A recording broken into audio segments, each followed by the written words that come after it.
It's time for Wise Money with Korhorn Financial Group with certified financial planners Kevin Korhorn, Mike Bernard, and Josh Gregory.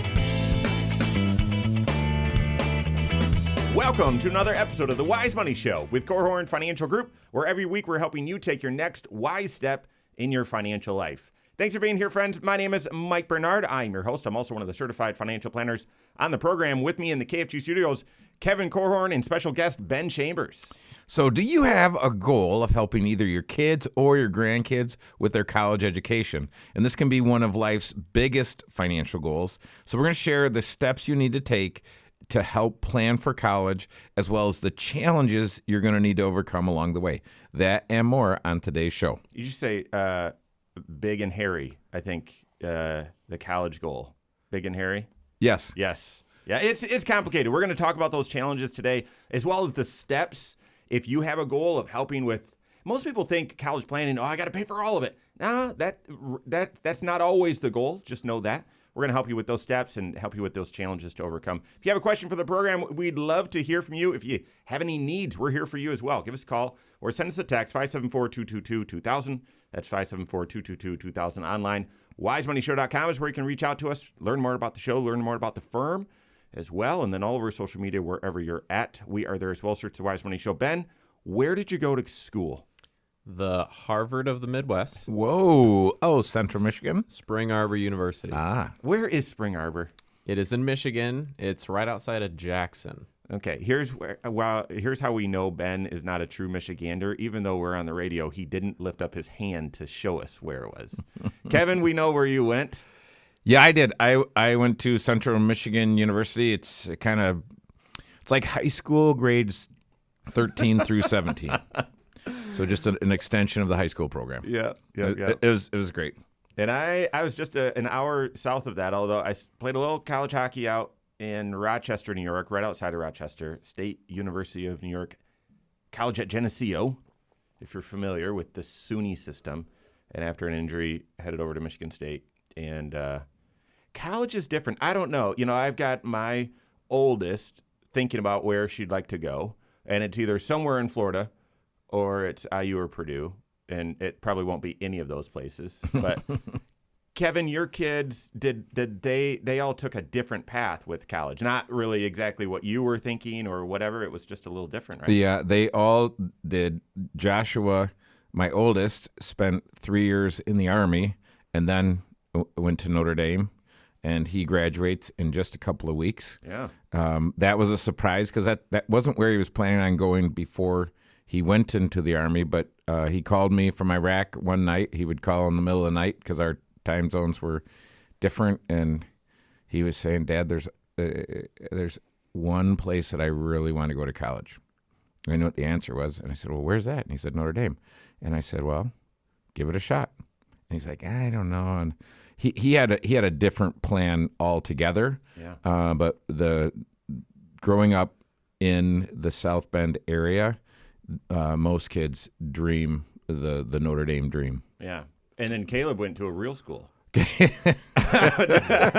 kidding. Well, I'll tell you, but this is one of the, like, we're already into it, and we're gonna back our way into it. But this is one of the challenges with college planning and the college goal. It can vary wildly from moment to moment. And when you think about retirement, sure, there's going to be curveballs, absolutely. But with college, it will vary tremendously from what maybe you pictured or intended, or from year to year. So. Yeah. And I just had a child, our second, and so I tried to ask him where he's going to go and how much it's going to cost so I could start planning. And he just gave you a dirty diaper instead. And he looked at you and said, well, Dad, how much are you and Mom going to pay? Because that will impact my decision. Well, all right. So enough banter here. It's Before we finish the banter, okay. it takes me back to when Joshua was born, and I looked at it and I said, okay, if I'm going to save, I wanted to save to send him to Notre Dame. I said, look, let's just be in a position in the event he wants to go to Notre Dame. And it was $500 a month back in the year 2000. So if I'd save $500 a month, through his 18th birthday, I would have had close to enough. Knowing what I know now, and I wouldn't. It's really kind of tricky to fork out that kind of dough for an education. Like you better have an excellent justification if finances matter. Now, for some folks, finances don't matter. Yeah, you got the resources. Yeah, so well, if you have the resources, and there are lots of kids at Notre Dame in that camp. Yeah. But if the finances do matter, you better make sure you're picking up some skills that you can trade for meaningful money in order to either pay back your loans or whatever you need to do. Yeah. So college planning, the Wise Money Show is a show about financial planning, comprehensive financial planning. There's 6 areas to your financial life, my financial life, even baby Callum's financial life. But he doesn't really have that yet. But there's 6 areas, okay?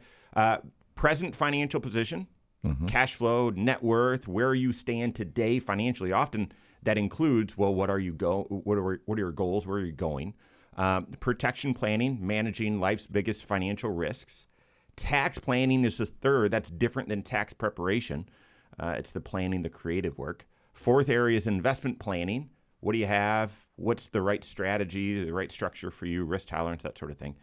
5th area is retirement planning, and then the 6th is estate planning. There isn't one that's college planning.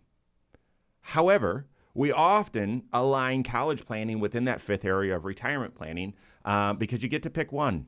You send your kids to school. I'm just kidding. No. It's a similar goal in that it's long-term, takes a long time to save up for, and so on. But college planning really does impact just about every single one of those areas of your financial life. Yeah, college planning is an easy example of something that affects all the areas. If you don't plan, how do you know what you budget for in your present financial position?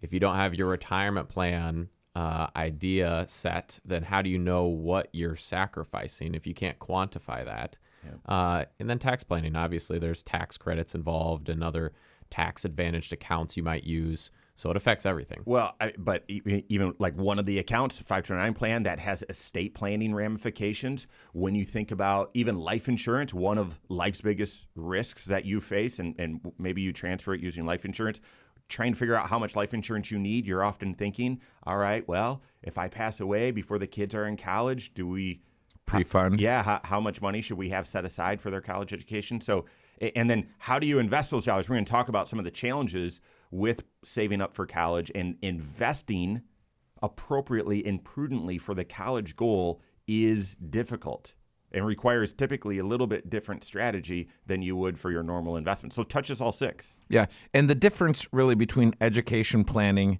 and retirement planning is, for the most part, most folks, when they go into retirement, they're done. This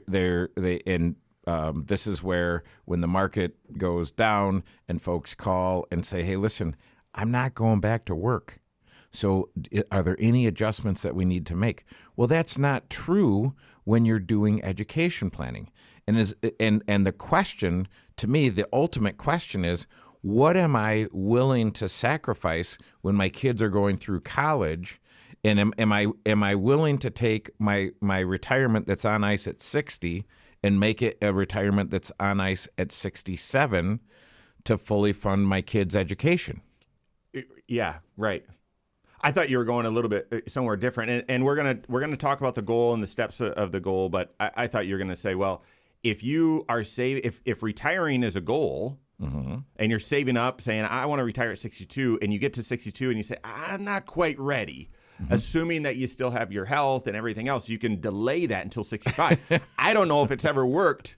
Your kid is graduating from high school, and you say, listen, I need you to repeat the 12th grade a couple more times in order for us to get ready for your college education. I don't think that would work.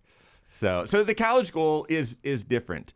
It touches all 6 areas of your financial life. Go ahead. Yep. Well, the only thing you know for sure about your college goal is what we know about the rest of your goals, is that they're going to change. Yeah. So you start, and then you adjust as you go. Yeah. Right. And if you don't have, retirement's a great example, if you just make the decision of funding education a different way or more, you might have just added on a couple of years you have to work, not knowing it. Right. Okay, so we've already started getting into some of the challenges with college planning, education planning. We're going to touch on more of those. But first, what are the steps? What are the steps in planning for college? If you have a goal of helping kids or grandkids with some or all of their college education, what are those steps? We're sharing those, and then the challenges you need to overcome. That and more coming up on the Wise Money Show with Korhorn Financial Group.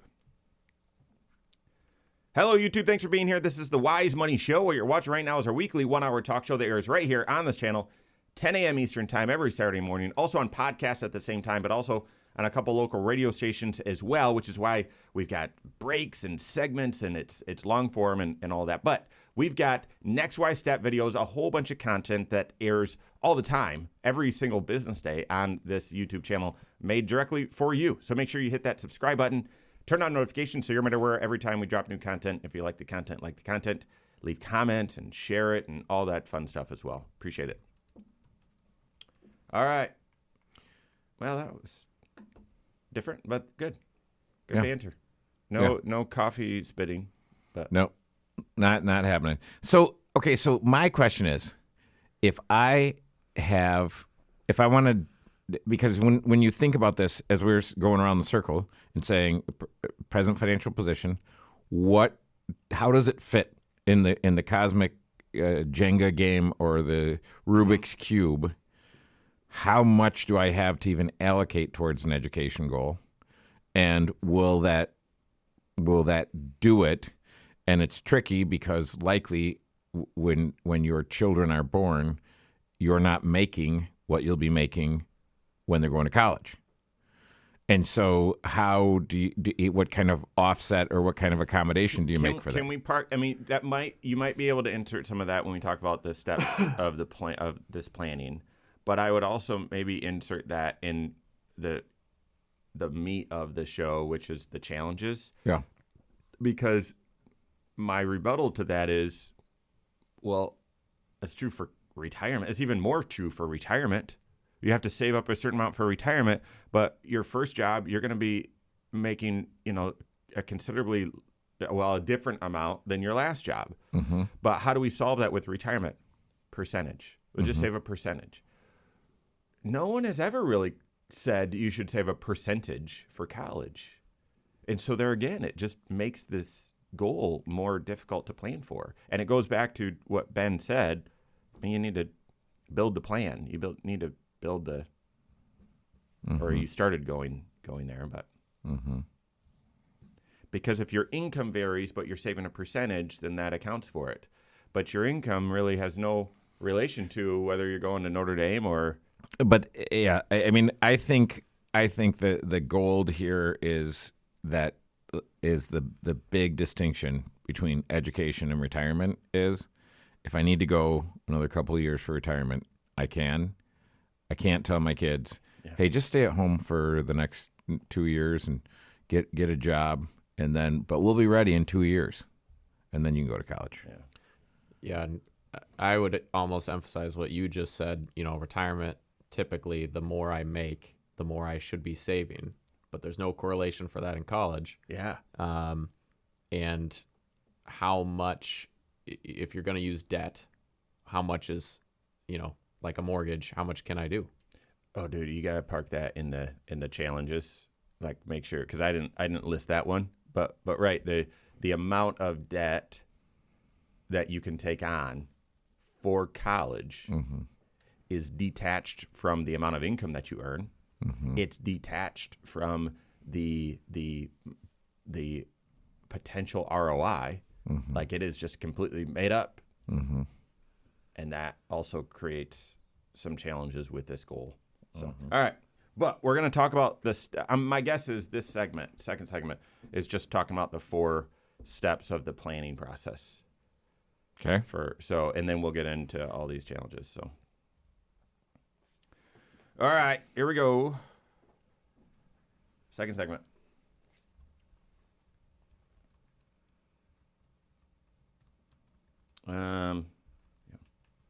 What are the steps to planning for college or education for either your kids or your grandkids? What are the steps you go through to build a successful plan. We're helping with that right now. This is the Wise Money Show with Korhorn Financial Group. Thanks for being here. My name is Mike Bernard. With me in the KFG studios, Kevin Korhorn and special guest Ben Chambers. Every episode of the Wise Money Show is on podcast. Wherever you listen, just search the Wise Money Show. Subscribe to it there. Rate the program there as well. We appreciate it. Springtime here in the Midwest. Throw those headphones on and get working out in the yard and listen to some Wise Money. There you go.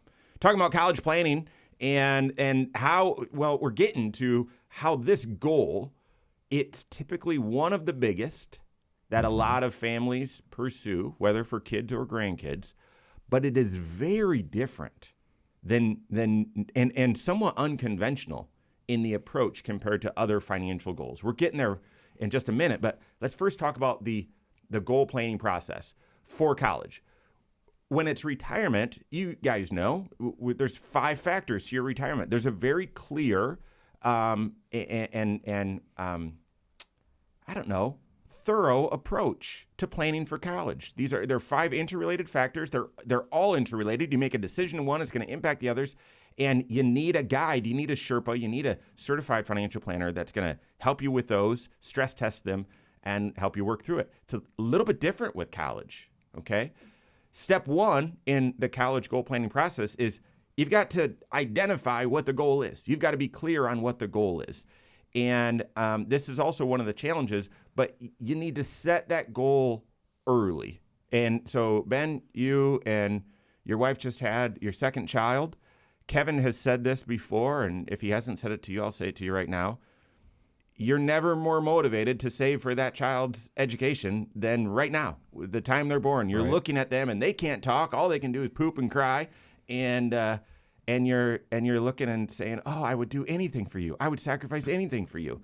So start that automated savings. That's right. And speaking of my family and my spouse, your opinions can be different.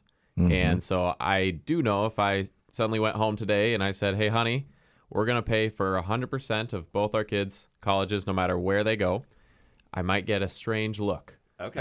And so it is important to have those conversations as early as possible because you have to start planning as early as possible. But at least in my experience, it almost seems like that decision seems driven by your experience a lot of times. So it can be, well, my parents did this, so I want to do that. Or it might be, I want to do something different than my parents did. Mm-hmm. My parents did this, and I didn't like it, therefore I want to do that. So, it's, the tricky thing about setting a goal is, and I like making the distinction between setting the college goal and the retirement goal. You don't say, because the question is, there are a lot of unknowns related to college, and you say, well, is it a private school? Is it a public school? Is it 100%? Is it 50%? Those are all good questions, but the other question is, as I'm looking at my budget, what do I have to work with? Yeah. And so the answer might be, okay, the goal would be for Ben to save $1,000 a month, and that gets his kids to whatever level of education. But if he only has $200 a month, what does he do? With education, you actually can roll that way. With retirement, most folks don't want to roll that way. Most folks don't want to say, hey, our household income is $150, and with our savings and taxes and everything else, it's all gone. So, but we'll plan in retirement to live on $25,000 because that's really all we can save for. Yeah. So you say, no, it's very, very different. But this is where this brings in a number of the elements of planning as far as what is my budget and what can I do. Very few folks are able to save exactly what they need to save right when they're having the children. Over time, as their income increases, likely they're able to increase their savings towards this goal. Yep. But the most powerful dollars that you can save are the ones you're saving today, because they're going to work the longest. They're going to work 18 to 22 years towards this goal. And really what you want is time. Yeah. So the goal might shift. You might have a different viewpoint than your spouse. you're going to at some point need to involve the child in what that goal is so they know what they're on the hook for. But step one, even though it's going to be a conversation, not just an event, step one is establishing the goal. Step two, Kevin, goes right into what you were saying, and that is, what's the financial strategy to achieve the goal? And that one also, a little bit differently than retirement, this one also for college, it can change quite a bit. But it is, what's the funding amount and what's the funding account? Those are the decisions you need to make. And it could shift, but how much do you need to save on a monthly basis or yearly basis to achieve the goal? And then what type of account should you use? Right. And we are from Indiana. So we have a pretty sweet deal on our 529 because we get a state tax credit for that. Not every state gets benefits, especially if you live in a state with no state income tax for you. But yeah, then the question would be, okay, then what do I do? Do I still use a 529 or what? Yeah. Yeah. And so typically the 529 plan, of the range of accounts, the 529 plan is, it's custom fit for college planning. However, it's single purpose up until a change that's recently made, where if you have leftover dollars in the 529 plan, now you can transition them to a Roth. But in the past, it was, well, hey, they could be stuck or you're going to have to pay a penalty. Outside of that, maybe a Roth IRA makes some sense for you. Maybe a non-retirement account, non-tax sheltered account makes sense. But figuring out the right amount and the right account. This is where working with your CFP, you're probably going to build some modeling, go back and forth, and make some adjustments along the way. But they're going to be able to, if you have a goal of 50% of a state school, they'd be able to crunch the numbers and figure out, well, how much on a monthly basis. And Kevin, to your point, hey, we're having kids when we're young, our income's not as good. We can't save that much. All right, well, let's flip that, and how much can you save? And then if you can only save $100 a month now, in a few years, we're going to set the goal that you're going to be able to increase that to $300 a month, something like that. And part of it, what I did when I was younger, I just said, what are the tax advantaged plans that I can fund? And at that time, for me, it was the IRA, because there was no such thing as a Roth IRA, and you could put $2,000 a month into your IRA. A year. I'm sorry. Yep. Well, you could put it all in 1 month, though, if you chose. But you couldn't put more than that in a year. So you could do $2,000 a year into an IRA. And now it's, for me, I can do $8,000. Yeah, both of those statements. A year. Yeah, you're old. I am. I'm old as the hills and twice as dusty. But I can do $8,000 a year. I can actually choose to do that all in 1 month or not. But so the $8,000 a year. So I say, okay, well, why don't I fund that? In the state of Indiana, if you pay income tax, I live in Michigan, I pay taxes in Indiana, I can put $7,500 into a 529 plan and get the $1,500 credit. We love credits. Credits are better than deductions. Yep. In Michigan, if I'm a single filer, it's $5,000. If I'm a couple, it's $10,000. That I can put $10,000 into a 529 plan and get a deduction. And it's got to be the 529 plan. You have to use that state's plan in order to get the goodies. And this leads right into step 3, which is planning for taxes and financial aid. And I put that in intentional order because financial aid and achieving some need-based aid, most people think, well, there's some strategies, there's some gimmicks, there's some ways to get those scholarships, right? I almost want to say wrong. It's very, very difficult. And so I would encourage, make sure you have a plan to get all the tax benefits that you can, and then be aware of any scholarship or need-based aid that's available. But you do need to figure out if loans are going to be part of the strategy, that sort of thing. And the tax benefit really, in my humble opinion, is the tax-deferred growth. Like if you said, what's the goodie? Is it what I get up front? That helps, but it's really the tax-deferred growth. So even if you lived in a state with no state income taxes, the tax-deferred growth is super powerful. Yeah, and the last piece I would add on the goal front, don't feel like there's a right or wrong answer. You might be pressured, you need to pay for all of it, or you shouldn't pay for any of it. That's for you and your family to decide. And then you've got to revisit this goal every single year on an ongoing basis. Are you on track? Has the goal shifted? Do you need to save more, save a little less? Do all that work with your CFP. All right, we've got more coming up here on the Wise Money Show with Korhorn Financial Group. Second segment. Feels like we've already done the show. We've had a lot of banter in between. So Well, and I think, I mean, the other thing, I'm looking at how the 529 plan affects the FAFSA. For a parent, they consider it as an asset 5.64% of the 529. For a student, it's 20%. crazy. But really, if you're a student in Indiana, you should be putting money into the plan and pulling it out. If you're paying taxes. If you're working, have a job. State income taxes. Yeah. So, okay. So, Okay. third segment. Now we're getting into, and we're probably going to repeat a decent amount of what we've said, but what are the challenges?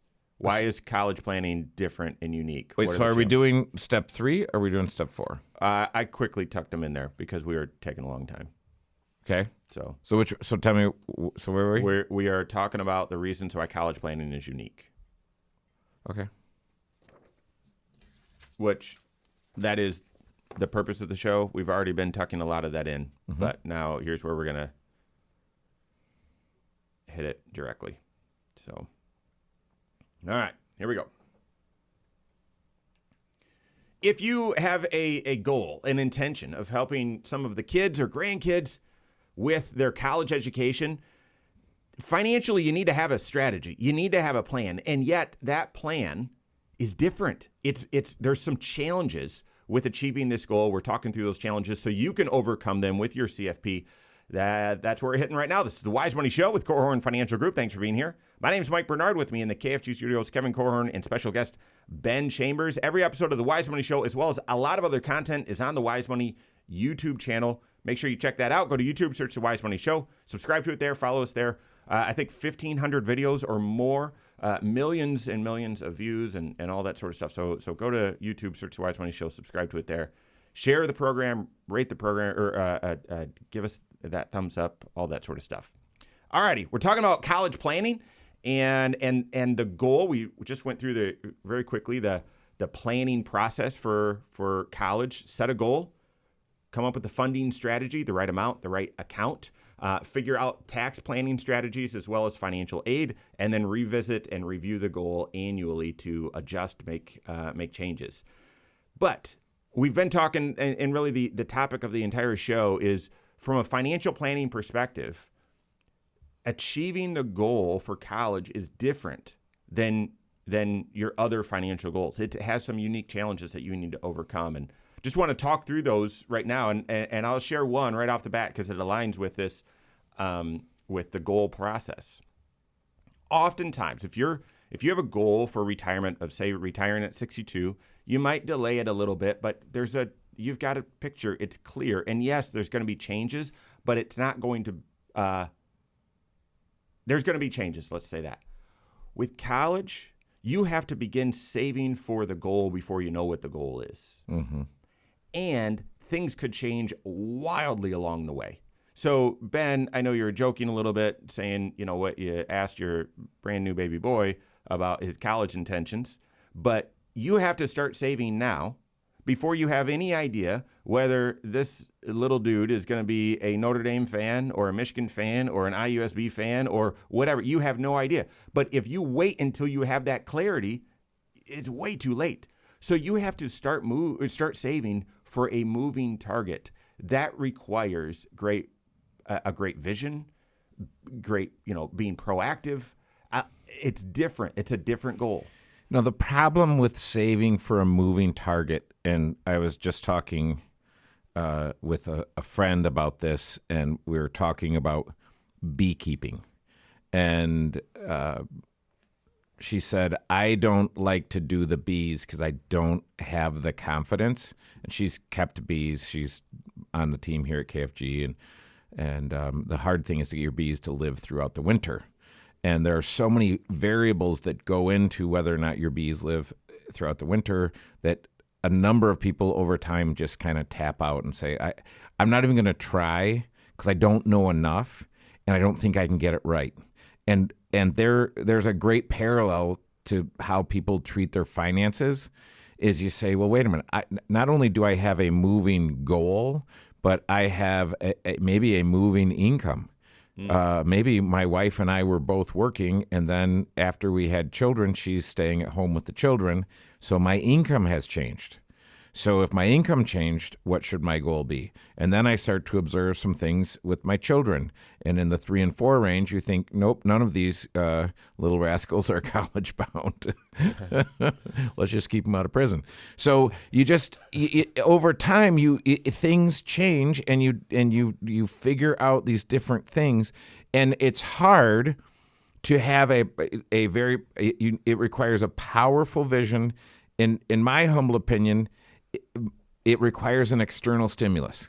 It requires someone else looking on and encouraging you and saying, hey, this is still the right thing. Whether you're basing it on what's the big amount that I'm going to need, what's the minimum amount I have to put in, and can I do it in my budget?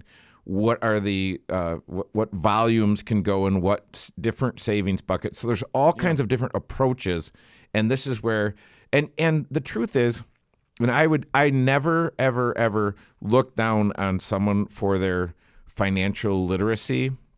I get frustrated with how the educational industrial complex does with getting people educated related to their finances. But I have clients that call it the 529K plan. And people just don't understand these things. And then when you talk about the 529, it's a little confusing as a financial planner. I talk about it to folks like they know what I'm talking about. They have no idea what I'm talking about. Confusing. It's very confusing. One of the challenges I think of as well is the relationship between the parent and the student or the child, and aligning those goals as well.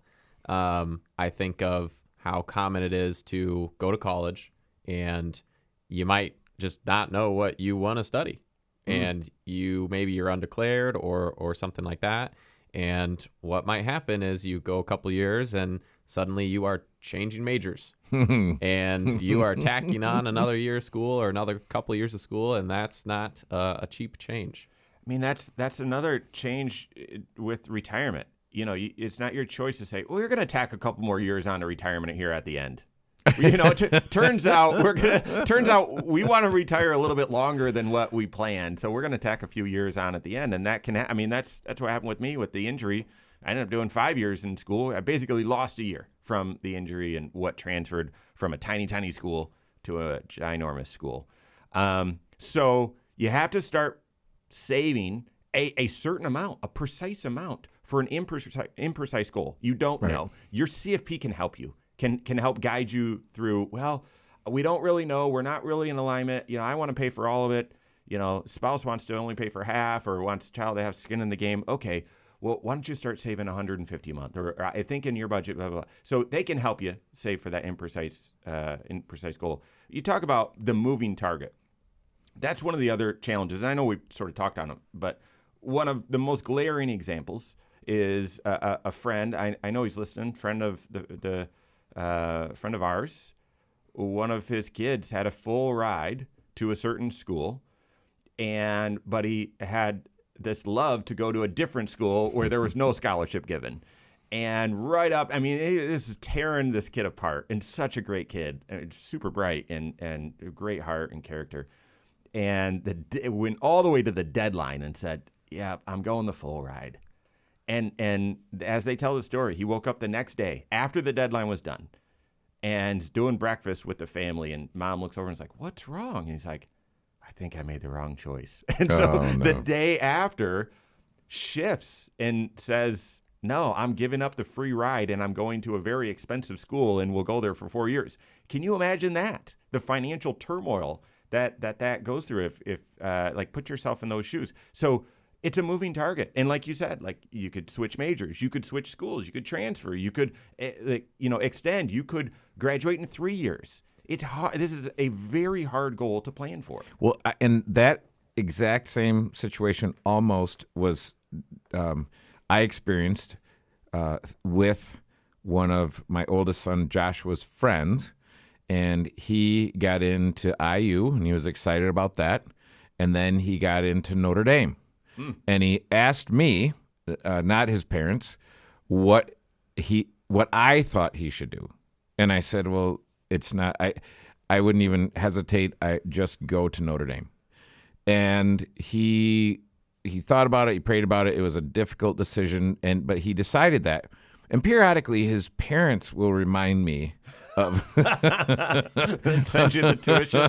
of my influence over this guy. But the Notre Dame experience for him and what he learned, and there are some other real benefits that he got by going to Notre Dame. So this goes back to one of the things you were saying, Ben. One of the other challenges is if you and your spouse get on the same page and you're aligned, hey, here's the goal. What might be the right approach for college for one child might be the wrong approach for the next child. And so, again, you've got to have a plan that's flexible and nimble so that it can be adapted to best fit the child. Right. Right now, we definitely live in a culture where expectation is you go to college, and for better or worse, depending on the student. And so I would just encourage parents, encourage students to just consider the alternatives before making that jump. Mm-hmm. I like that idea. But you've got to have options as well. So you need to be saving. And we already mentioned the 529 plan is typically the right vehicle, and yet it's pretty it has some restrictions. And but you need to be saving so you have choice, but those choices, you need to be flexible.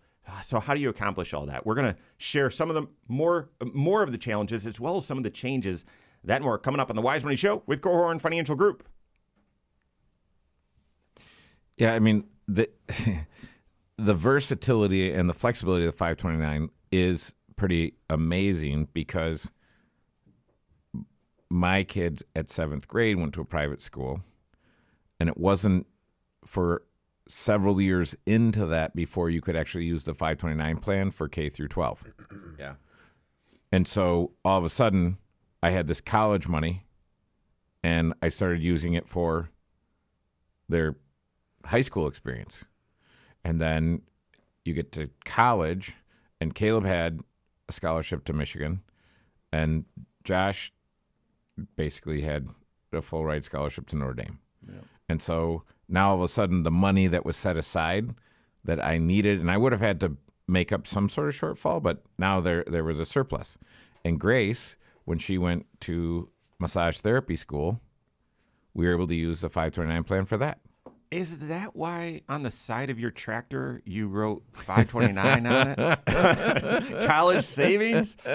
Just kidding. So I would have, in that example you gave, I would ask the question, okay, did that school that was giving nothing know about the offer from the school that was giving a full ride? I don't know. That's a good question. Because I've heard that as a common technique to use is, these schools are in the business of getting students, and so you can use those to negotiate, I suppose. Oh, are they in the business of getting students? They're in the business of getting students and getting them graduated, and keeping them there and getting paid. Yeah. All right. We'll talk a little bit more about. I feel like we need to, at some point in this segment, turn to start talking about, well, how do you overcome these challenges? So, is there more? Are there more challenges that we need to hit? Do we have a one or two more honorable mentions? I can touch on the debt one if you wanted to. Great. And then we'll probably turn to talk about the 529 plan, or how do you make your plan flexible, nimble? How do you prepare while also having flexibility? Okay. And that'll lead to the changes with the 529 plan. And all right, here we go. 4th segment, land in the plane. Thanks for being here. This is the Wise Money Show with Korhorn Financial Group. My name is Mike Bernard. With me in the KFG studios, Kevin Korhorn, and special guest Ben Chambers. Stay up to date on all Wise Money content. Find us online, wisemoneyshow.com, and then all over social media, wherever you're at. We are there as well. Search the Wise Money Show. All right, we're talking about college planning, wrapping it up right now. And the college planning goal is just different than other financial goals. If you have a goal of buying a house, home ownership, that is a harder goal these days. You can do the math, and it's going to be it's got to fit within the 6 areas of your financial life and in your budget, but you can do the math. All right, what does my down payment need to be? And if my down payment is a little bit less than that, that influences your rate and some of the costs and so on. But okay, what's my down payment? What's my loan? What are the interest rates? I can do the math. Where does that fit? How's that compare to the rent that I'm paying? Blah, blah, blah. If you've got retirement as a goal, which most of us do, typically you are spending, your lifestyle is some sort of correlation to your income. And therefore, it's easier to say, well, how much do I need to save for retirement? Typically a percentage of income, because your income is a governor on your lifestyle for most people. So saving 15% towards retirement is correlated. The cost of Notre Dame or the cost of Michigan State is not correlated to your income in any way. Like it's just different. College planning is different. We shared already. You need to start planning and start saving before you even have a clear goal. But that plan needs to be nimble and flexible. You need to review it annually and be able to pivot. What are some of the other challenges before we talk about how to overcome those challenges? Yeah, another one that comes to mind for me is we've talked about some financial tools, but we haven't mentioned student loan debt. And obviously, in our country, that's a hot topic these days. Most students end up with student loan debt. And so a question either a parent or a student might have is, well, how much debt should I have? Maybe you got a late start on saving or whatever else it is. You couldn't cover everything.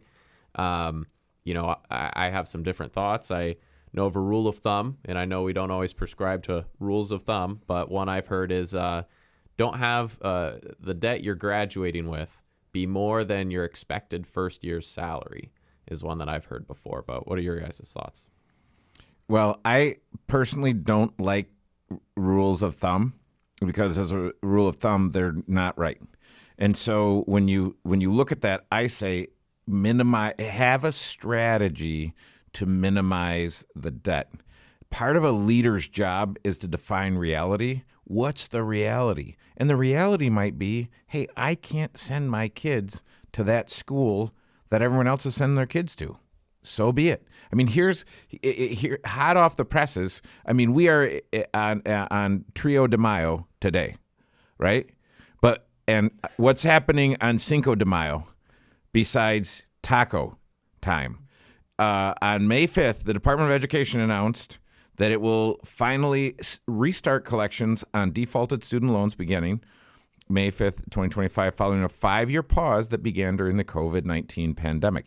So fire up the repayment machine, and you're going to have to now make room in your budget, revisit your financial plan. Hey, let's make room in the budget to start repaying these loans so that I can stay in good standing. Yeah, at a time when the job market seems to be hardening up and it's tricky. So I would, Ben, I wouldn't live by rules of thumb. I do think that one's helpful, because the other thing with the rest of your financial goals, say even for a house, the amount of house that you can purchase or the amount of debt you can take on is correlated to your income.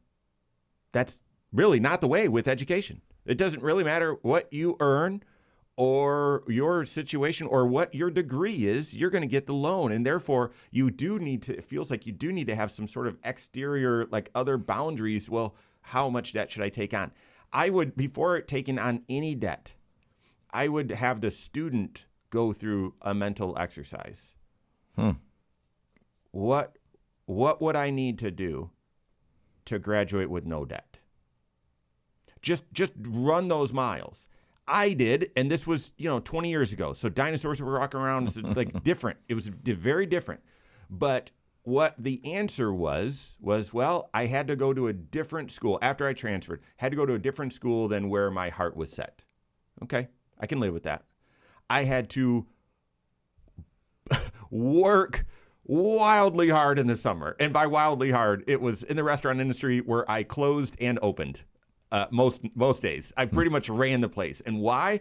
Well, didn't you want a summer? Weren't your friends doing stuff? Yeah. And yet, I had a powerful vision. I wanted to graduate with no debt. And then it also meant I had to work while I was in school. Well, wait a second. Don't you need to get good grades? Isn't that a priority? And you need to experience college? Yeah, but part of my college experience was I didn't want to have debt. So what would you need to do to finish college without debt? And you might look at what that mountain is and say, I can't do it, or I don't want to do it. But run that exercise. What would you need to do to graduate without debt? It's possible. Where did the powerful vision come from? I don't know. My dad, it took him 9 years to get through college because he worked full time and did it at night. Yeah. And so, and so anyway. And what can I do during college? I mean, I had a roommate who worked in the cafeteria, so he got to eat for free and got paid. So that was a great thing. I actually sat in a parking booth and did homework and waved people through that had the right parking pass. But I mean, because the problem is when you're making this decision, it's a very adult decision on should I have debt? How much debt should I have? I would say, Michael Paul Roth Bernard, you are uniquely positioned to make that decision. Most folks aren't. So because your ability to assess risk at 18 is not great. So what risk am I bringing on to my financial life if I load up on debt? And the other thing, that the quiet part that no one talks about, but it does spring up on you, is what tax bracket am I going to be in when I'm repaying this debt? So how much money will I have to make? Do I have to make $1.50 to end up with $1 to be able to pay off this debt? And so you have a number of issues here. Yeah, and this is where the parent hopefully can step in because, an 18-year-old has not had the experience of paying 40, 50, 60,000 plus for something. No. So it is very hard for a student at that age to gauge what is that risk. Yeah, what's appropriate. So I know we've just inspired you greatly. All show, like there's all these ways. No, we've just told you about the challenges. It almost could feel like, well, I'm stuck. I don't know what to do. There really is no option. No, there is. There is. Working with your CFP, you can craft a plan that both provides clarity when you're not sure exactly what the goal is and you know it's going to shift, and provides flexibility so that you are both prepared but also can adapt when those goals change. I would explore this is where we started the show. You've got to work with the CFP, help them in all 6 areas, and we named them. Why? Because part of that saving strategy, you need to be aware of the tax planning implications of that. Saving up into the 529 plan, whether there's some tax benefits, finding a way to be saving so that when you do have tuition expenses, you can qualify for the American Opportunity Tax Credit. Those tax shelterings, all of that stuff is significantly important. But also, if you need some flexibility to say, well, the 529 plan is really for college. What if my child doesn't go to college? The education on, well, there's a new rule where you're able to transition up to $35,000 per student to their Roth IRA as long as you meet certain criteria. So doing that planning work with your CFP early can help you know, well, all right, what are those criteria? Let's make sure we check all those boxes. Yeah. And having an ability to be nimble, because this stuff will change on a dime. I mean, and isn't that all of planning? I know Ben is sitting in for Josh today, but one of the things that Josh continues to just drive home is financial planning is really all about flexibility. It's really all about having options. Mm-hmm. It's all about having choice and proactively doing the right thing so that when you get to said event, you've got choice, as opposed to, well, our only option is loans. Our only option is this. No, doing that planning work early, even though the goal has some unique challenges to it, doing that planning work early so that you've got choice and flexibility. So you can do it. No matter what that goal is, whether it's 100% of an elite school, private school, or 50%, or very little, just covering tuition, just covering room and board, just covering 1 year. You can work with your CFP, craft a plan, make sure you've got the right flexibility, the tax advantages, all that. So, Ben, thanks for being on the program. Won't be your last time. We always appreciate you being on. But on behalf of Kevin Korhorn, Ben, myself, all of us at KFG, that's all the time we have for today. Oh, my goodness. Have a great weekend. We'll see you next weekend for the Wise Money Show with Korhorn Financial Group. Securities offered through Silver Oak Securities, member FINRA/SIPC. Advisory services offered through KFG Wealth Management, LLC. Doing business as Korhorn Financial Group. KFG Wealth Management, LLC and Silver Oak Securities Incorporated companies are unaffiliated.